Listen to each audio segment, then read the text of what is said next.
భారత్లోని అన్ని ఛానల్స్ ను ఆంధ్రదేశంలో ప్రసారం చేస్తున్న ఏకైక network city cable. Welcome to city cable news బులెటిన్ల ముందుగా హెడ్లైన్స్. పూసలలో దుర్గామాత నిమజ్జన శోభయాత్ర.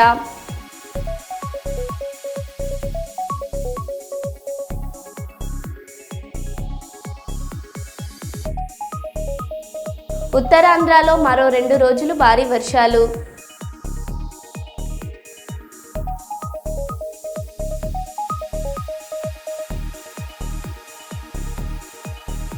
మానసాదేవి ఆలయంలో భక్తుల రద్దీ.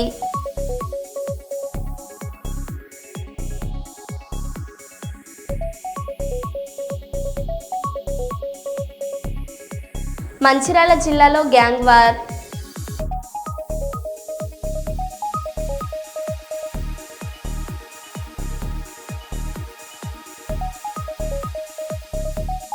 ఆర్మీ చీఫ్ ఉపేంద్ర ద్వివేది సంచలన వ్యాఖ్యలు.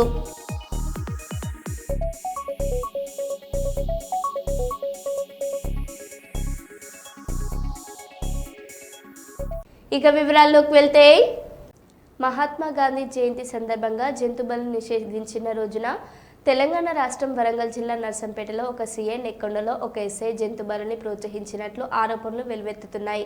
ఈ ఘటనలకు సంబంధించిన వీడియోలు వైరల్ కావడంతో పోలీసుల తీర్పై తీవ్ర విమర్శలు వస్తున్నాయి. కాగా వరంగల్ నగర పోలీస్ కమిషనర్ సన్ప్రీత్ సింగ్ ఈ ఘటనలపై సమగ్ర విచారణ జరిపి చర్యలు తీసుకుంటామని తెలిపారు.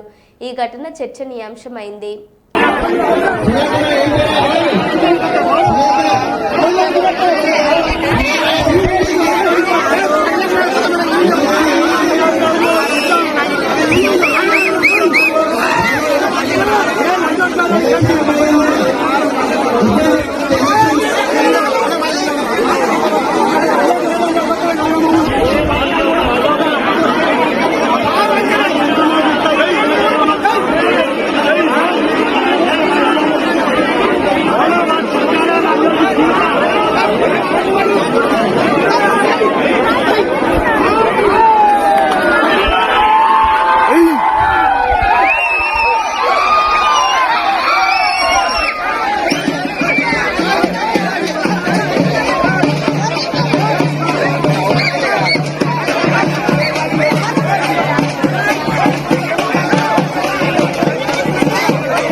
కరీంనగర్, సిరిసిల్ల జెడ్పీ పీఠాలపై కాషాయ జెండా ఎగరవేస్తామని కేంద్ర మంత్రి బండి సంజయ్ అన్నారు.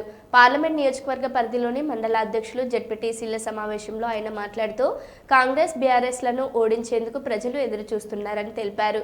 కాంగ్రెస్కు స్థానిక సంస్థల ఎన్నికలు నిర్వహించాలనే ఆలోచన లేదని, కేంద్ర నిధులు వస్తాయని ఎన్నికలు నిర్వహిస్తుందని విమర్శించారు. ప్రజలంతా బీజేపీ వైపే చూస్తున్నారని ఆయన పేర్కొన్నారు. ఇది అహంకారంతో చెప్తలేను నేను. ఉన్నటువంటి సర్వే రిపోర్ట్ల ప్రకారం, ఉన్నటువంటి వాతావరణం ప్రకారం ఇవాళ మనం పక్కా 100% మనం గెలవబోతున్నాం. కరీంనగర్ పార్లమెంట్ నియోజకవర్గంలో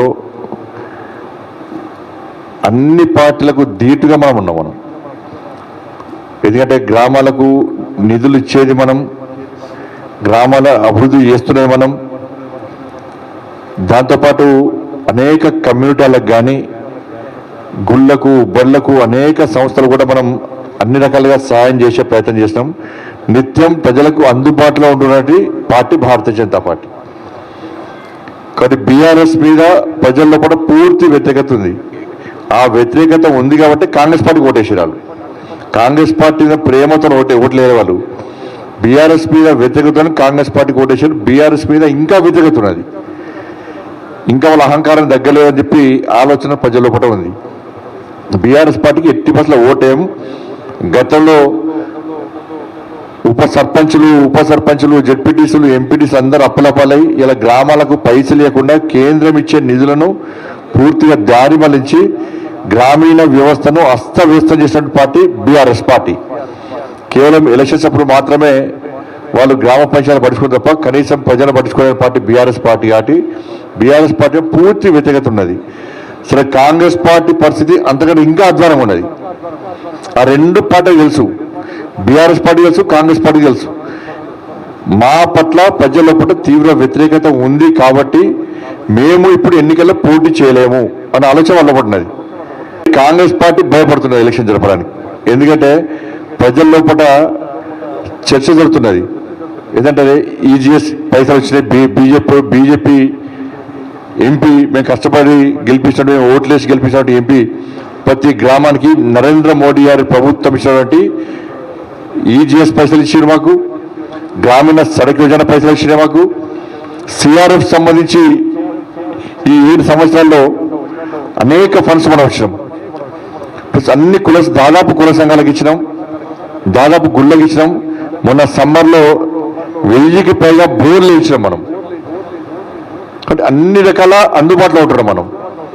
ఇది ప్రజల్లో కూడా చర్చ జరుగుతున్నది. ప్లస్ నిధులు ఇచ్చేది కేంద్రానికి. ఇప్పుడు జరుగుతున్న ఎన్నికలు కూడా కేంద్ర ప్రభుత్వం యొక్క నిధుల కోసం మాత్రమే రాష్ట్ర ప్రభుత్వం ఎన్నికలు నిర్వహిస్తుంది. కాబట్టి మరి కేంద్రం నిధులు ఇచ్చినప్పుడు కేంద్ర ప్రభుత్వానికి ఓటు ఇస్తాము అన్న ఆలోచన ప్రజల్లో వచ్చింది. మనం తీసుకుపోవాలి కూడా.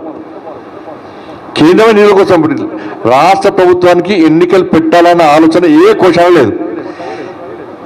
ఆ కేంద్ర నిధులు లేకుంటే, కోర్టు వార్నింగ్ ఇవ్వకుంటే ఈ 5 సంవత్సరాలు రాష్ట్ర ప్రభుత్వం ఎన్నికలు పెట్టదు ఇక. కాబట్టి కేంద్రం నిధులు కూడా కేంద్రం యొక్క నిధుల కోసం ఇలా రాష్ట్ర ప్రభుత్వం ఎన్నికలు పెట్టడానికి సిద్ధమైంది. కాబట్టి ప్రజల లోపల ఆలోచన ఉన్నది. ఎందుకంటే గత సర్పంచులు అందరూ కూడా అరే కేంద్రము నరేంద్ర మోడీ గారి ప్రభుత్వం వల్లనే మనం ఇంతతో బతికి బయటపడ్డాం, కేంద్రం గిట్ల పైసలు లేకుంటే మనం ఎప్పుడూ ఆత్మహత్య చేసుకుంటాం, మనం ఇప్పుడు ఇబ్బందులు పడుతున్నాం అని చెప్పి ఒక ఆలోచన సర్పంచ్ లోపల వచ్చింది. వాళ్ళే మనకు ప్రచారకులు, వాళ్ళే ఫుల్ ప్రచారం చేస్తున్నారు కేంద్రం నిధులు ఇస్తుంది గ్రామాలకు అని చెప్పండి. కొన్ని కాంగ్రెస్ పార్టీ ప్రభుత్వం కూడా ఇవాళ ఎన్నికల్లో ఓడిపోతామని తెలుసు వాళ్ళకు. మంచిర్యాల జిల్లా మందమరి పోలీస్ స్టేషన్ పరిధిలో అర్ధరాత్రి తాగిన మైకంలో ఒక వర్గం మరో వర్గంపై కర్రలతో దాడి చేసింది. ఆటోలో వచ్చిన అల్లరి మూకాలు స్థానికులను భయభ్రాంతులకు గురిచేశాయి. స్థానికులు అరవడంతో మూకాలు అక్కడి నుంచి వెళ్లిపోయాయి. పోలీసులు ఆటోను సీజ్ చేసి కేసు నమోదు చేసుకొని దర్యాప్తు చేపట్టారు.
సామూహిక అత్యాచార ఘటనలో 3 నిందితులను అరెస్ట్ చేసిన చిత్తూరు జిల్లా పోలీసులు ఒంటరి అమ్మాయిలు మరియు ప్రేమ జంటలను లక్ష్యంగా చేసుకొని వారి గోప్యతను వీడియోలు తీసి వారిని బెదిరించి వారి వద్ద నగదును దోచుకొని వారిని శారీరకంగా అనుభవించే ముద్దాయిల అరెస్టు చిత్తూరు పట్టణంలోని మూరకంబట్టు ప్రాంతంలో 25వ తారీఖు 9వ నెల 2025న మైనర్ బాలికపై జరిగిన అత్యాచార ఘటనలో 3 నిందితులను అరెస్ట్ చేసిన చిత్తూరు తాలూకా పోలీసులు.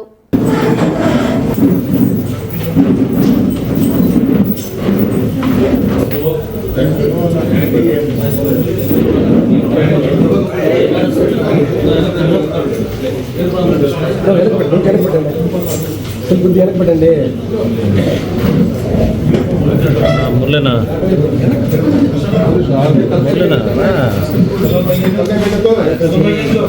ఫేస్ కరెక్ట్గా పెడతారు.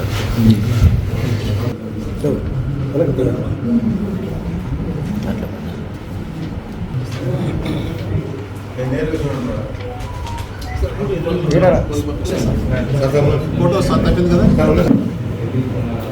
అది ఇచ్చి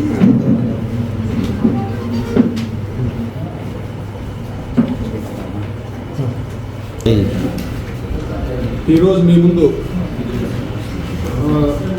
మన మురుగంపడి దగ్గర నగరవనంలో పోయిన నెల 25వ తారీఖున ఒక ప్రేమ జంటపై దాడి చేసి వాళ్ళని గ్యాంగ్ రేప్ చేసినటువంటి ముద్దాయినటువంటి మురుగంపట్టు అగ్రహారం చెందినటువంటి మహేష్, కిషోరు, సొంత పేరు చెందినటువంటి హేమచంద్ర అలియాస్ హేమచంద్ర ప్రసాద్, వీళ్ళు ముగ్గురిని ఈరోజు చిత్తూరు ఫారెస్ట్ రోడ్లో సిసి గుంట రోడ్ పల్లి దగ్గర అరెస్ట్ చేసి మీ ముందు హాజరుపరచడం అనేది. వీరి యొక్క నేర ప్రవృత్తి నేపథ్యం ఏమంటే ఎక్కడైనా అమ్మాయిలు ప్రేమ జంట ఒంటరిగా కనిపిస్తే వాళ్ళు వెంటపడము, వాళ్ళ ఫోటోలు తీసుకోవడం, వాళ్ళ వీడియోలు తీసుకోవడం, వాళ్ళు గోప్యతగా ఉన్నటువంటి వీడియోలు తీసుకోవడం, వాటి ఆధారంగా వాళ్ళని బెదిరించడము, వాళ్ళతో ఏదైనా నగలు లాక్కోవడము, అవసరమైతే వాళ్ళని సెక్సువల్గా దోపిడీ చేయడము, ఇది వీడి యొక్క నేర ప్రవృత్తి. ఆ విధంగానే పోయిన నెల 25వ తారీఖున ఒక మధ్యాహ్నం మన నగరం పార్కులో పెనుమూరు ప్రాంతం నగర పార్కులో వాళ్ళు కాలక్షేపం కోసం వెళ్ళింటే వీరు ఆ సమయానికి అక్కడికి వెళ్ళి వాళ్ళిద్దరూ ఒంటరిగా ఉన్నది గమనించి 1 PM మహేష్ అనే అతను వాళ్ళ దగ్గరికి వీడియో తీసుకుంటా దగ్గరికి వెళ్తాడు. వాళ్ళ ఇంట కిషోరు, హేమచంద్ర ప్రసాద్ వెళ్తారు. తర్వాత వాళ్ళు తత్వం బెదిరించి దగ్గర నుండి ఒక మైనర్ చైన్ లాక్కుంటారు. తర్వాత ఒకరు హేమచంద్ర ఆ అబ్బాయిని డిటైన్ చేస్తాడు. మహేష్, కిషోర్ ఆ అమ్మాయిని దగ్గరలో ఉన్నటువంటి చెత్త పొదల్లోకి తీసుకెళ్ళి ఒకరి తర్వాత ఒకరు రేప్ చేస్తారు. మళ్ళా హేమచంద్రని మళ్ళా పోయి అతను కూడా రేప్ చేస్తాడు. ఇది తర్వాత అయిపోయిన తర్వాత ఆ అమ్మాయిని రిలీజ్ చేస్తారు, తర్వాత ఆ అబ్బాయిని రిలీజ్ చేస్తారు. ఈ విషయమై మనకు 29th వరకు ఈ సంఘటన వెలుగులోకి రాలేదు. కారణం ఎందుకంటే అమ్మాయి కానీ అమ్మాయి తల్లిదండ్రులు కానీ దీన్ని పోలీసులకు రిపోర్ట్ చేయడానికి వాళ్ళు అంత సముఖత చూపలేదు. ఫైనల్గా అబ్బాయి వీళ్ళని ఏ విధంగా కూడా పట్టుకోవాలనే ఉద్దేశంతో ఆయన మిత్రులు, వారి బంధువులు సంవత్సరంలో 29వ తారీఖున నగరం పార్క్ దగ్గర కాపు కాసి వీళ్ళు వస్తారని వాళ్ళకి సమాచారం, లేకపోతే ఇలాంటి క్యాపిటల్ మళ్ళా పార్క్ దగ్గరికి వస్తారని వేచి ఉన్నారు. అప్పుడు వాళ్ళు ముగ్గురు వచ్చారు. వీళ్ళు ముగ్గురిని గుర్తుపడితే అబ్బాయి అక్కడ ఉన్నటువంటి ఈ మన గౌతమ్ అబ్బాయి యొక్క బంధువులైనటువంటి కొద్దిమంది, తర్వాత అక్కడ ఉన్నటువంటి పబ్లిక్ దాడి చేసి వాళ్ళని కొట్టినారు. వాళ్ళు పరారైపోయినారు. తర్వాత మనం కేసు నమోదు చేసి ఈరోజు దర్యాప్తులో భాగంగా అన్ని సాక్ష్యాలు సేకరించి ఈరోజు వాళ్ళని అరెస్ట్ చేసి కోర్టు ముందు హాజరుపెట్టినాం. ఈ సందర్భంగా నేను తెలియజేసేది ఏమంటే, ఎస్పెషల్లీ తల్లిదండ్రులు మన పిల్లలు ఏం చేస్తున్నారు, ఏ సమయానికి వస్తున్నారు గమనించి ఒంటరిగా ఎట్టి పరిస్థితుల్లోనూ యువకులు మారుమూల ప్రదేశాలను పోకోకుండా తల్లిదండ్రులు చూసుకోవాలా. అదేవిధంగా విద్యాసంస్థలు, సమాజం కూడా ఇలాంటివి ఖండిస్తూ అప్పుడప్పుడు పోలీసు వాళ్ళకి తెలియజేయాల్సిన అవసరం ఉంది. అదేవిధంగా ఎస్పెషల్లీ పార్కులు ఏ డిపార్ట్మెంట్ ద్వారా అయితే మెయింటైన్ అవుతున్నాయో సందర్శకులకు అవిసేఫ్గా ఉన్నాయో లేదా అనేది ఖచ్చితంగా గమనించాలా. ఆ విధంగా సేఫ్ పద్ధతులు పాటిస్తే ఇట్లాంటి ఇన్సిడెంట్లు జరగకుండా ఉంటాయని మా అభిప్రాయం. దయచేసి ఇది చాలా దురదృష్టకరమైన సంఘటన. మీకు మీ అందరికీ ఒక మనవి, అమ్మాయి విషయాలు కానీ అబ్బాయి విషయాలు కానీ గోప్యత పాటించండి. సమాజాన్ని ఇలాంటి విషయాల్లో జరుపుకుంటున్న దానికి అవగాహన కల్పించండి కోరుతూ ముగిస్తాను. కరీంనగర్ జిల్లా గన్నేరువరం మండలం కాసింపేటలోని మానసాదేవి ఆలయంలో శుక్రవారం లక్ష్మీ అమ్మవారికి క్షీరాభిషేకం, జంట 108 శివనాగలింగాలకు జలాభిషేకం, గణపతి పూజ, పుణ్యవచనం, కుంకుమ పూజలు ఘనంగా నిర్వహించారు. భక్తులు మానసాదేవి అమ్మవారికి వడిబియ్యం పోసి మొక్కులు చెల్లించుకున్నారు. ఆలయ కమిటీ సభ్యులు మాట్లాడుతూ భక్తులకు ఎలాంటి అసౌకర్యాలు కలగకుండా అన్ని ఏర్పాట్లు చేశామని తెలిపారు.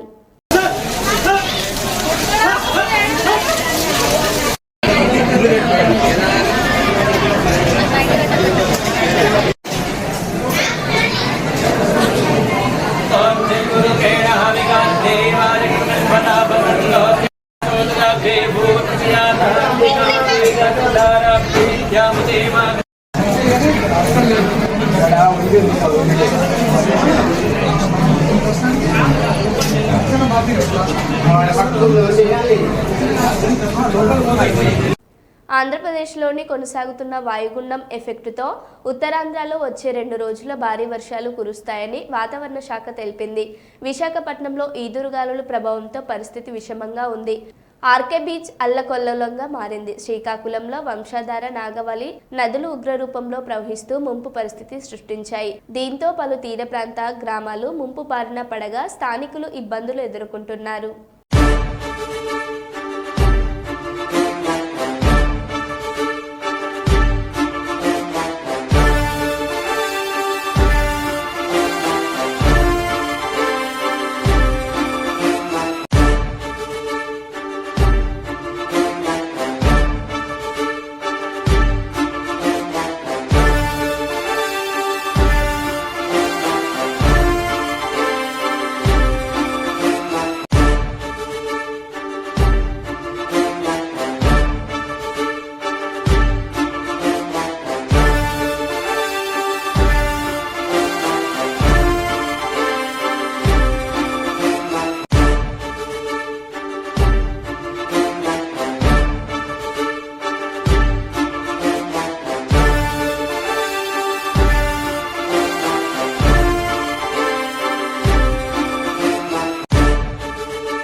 ఆర్మీ చీఫ్ ఉపేంద్ర ద్వివేది సంచలన వ్యాఖ్యలు. త్వరలో ఆపరేషన్ సింధూర్ 2.0 పాక్లోని ఉగ్రవాద స్థావరాలను ధ్వంసం చేయాలి, లేకుంటే పాకిస్తాన్ను భూగోళంలో లేకుండా చేస్తాం, సైన్యం సిద్ధంగా ఉండాలని జనరల్ ద్వివేది అన్నారు. इस बार भारत देश पूरी तैयारी के साथ है और इस बार वो संयम नहीं रखेगा जो सिंदूर 1.0 में हमने संयम रखा. इस बार हम आगे की कार्रवाई करेंगे और कुछ ऐसी कार्रवाई करेंगे कि हो सकता है पाकिस्तान को सोचना पड़े कि उसे इतिहास में भूगोल में रहना है कि नहीं रहना है. अगर उसे भूगोल में अपनी जगह बनानी है तो उसके लिए उसे जो स्टेट स्पॉन्सर टेररिज्म जिसको हम बोलते हैं, यानी कि उसका देश जो टेररिज्म को स्पॉन्सर कर रहा है उसे रोकना पड़ेगा. तो आप अपनी पूरी तैयारी करके रखिए और अगर परवरदिगार चाहेंगे, भगवान चाहेंगे, वाहिगुरु चाहेंगे तो बहुत जल्दी ही आपको मौका मिलेगा. उसके लिए ऑल दी बेस्ट. जय हिंद. ఇస్కాన్ ఆలయంలో బాంబులు పెట్టినట్లు మొత్తం 3 ప్రదేశాల్లో ఐఈడీలు ఉన్నట్లు హెచ్చరించారు. దీంతో ఉదయం నుండే పోలీస్ బాంబ్ స్క్వాడ్, డాగ్ స్క్వాడ్తో కలిసి ప్రాంతంలోని అన్ని అనుమానిత ప్రదేశాల్లో తనిఖీలు నిర్వహిస్తున్నారు. కాగా శుక్రవారం కూడా చంద్రబాబు, జగన్ ఇళ్లకు బాంబు బెదిరింపు మెయిల్స్ వచ్చిన విషయం తెలిసిందే.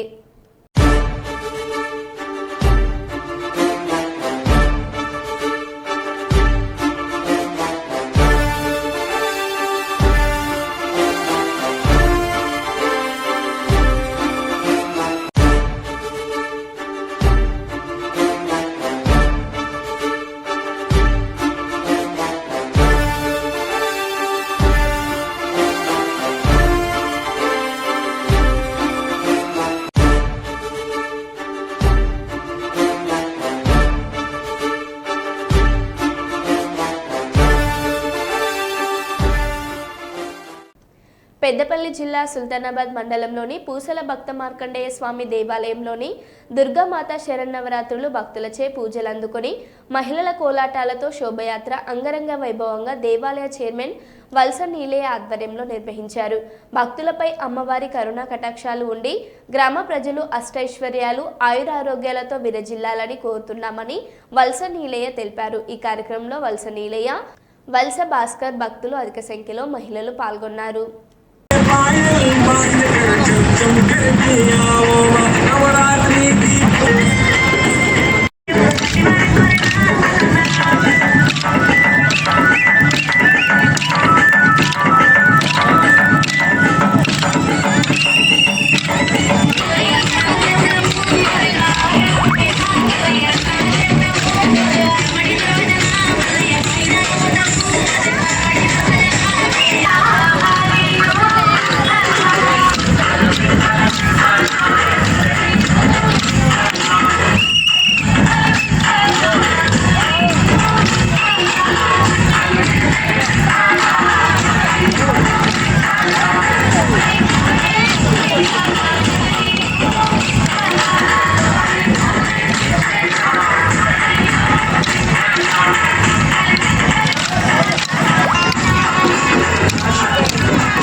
కరీంనగర్ పట్టణంలో షాషా మహిళలో మయోఉద్దీన్ ఆధ్వర్యంలో ఘనంగా గార్మి షరీఫ్ పండుగ నిర్వహించారు.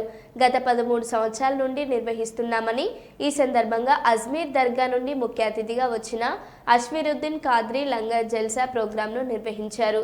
అనంతరం అన్నదాన కార్యక్రమం ఏర్పాటు చేశారు. ఈ కార్యక్రమంలో డాక్టర్ అన్వర్ తలత్, అబ్దుల్ రెహమాన్ మరియు నిర్వాహకులు పాల్గొన్నారు.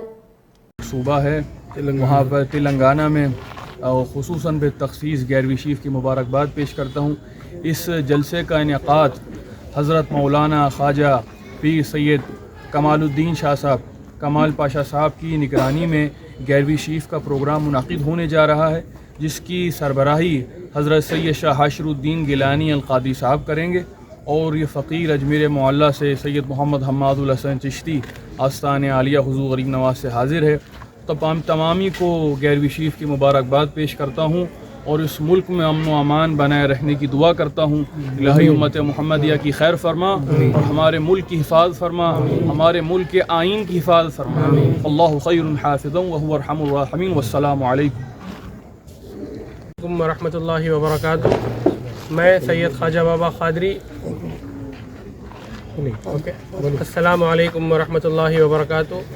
मैं सैयद ख्वाजा बाबा खादरी, जो यहाँ पर जो 11वीं शरीफ का जो प्रोग्राम हो रहा है, पिछले 13 साल से ये प्रोग्राम इनेक़ाद में अमल में लाया जा रहा है और इसकी जितने भी जो भी इसकी सरबराही करते हैं वो हमारी भाई मोहतरम सैयद शाह हाशिरुद्दीन खादरी साहब की जानिब से किया जाता है और इसकी सदारत में ये किया जाता है अलहाज सैयद शाह ख्वाजा मोहिउद्दीन खादरी साहब उर्फ कमाल पाशा साहब खलीफा हुजूर शम्सुल मशाइख की निगरानी में किया जाता है।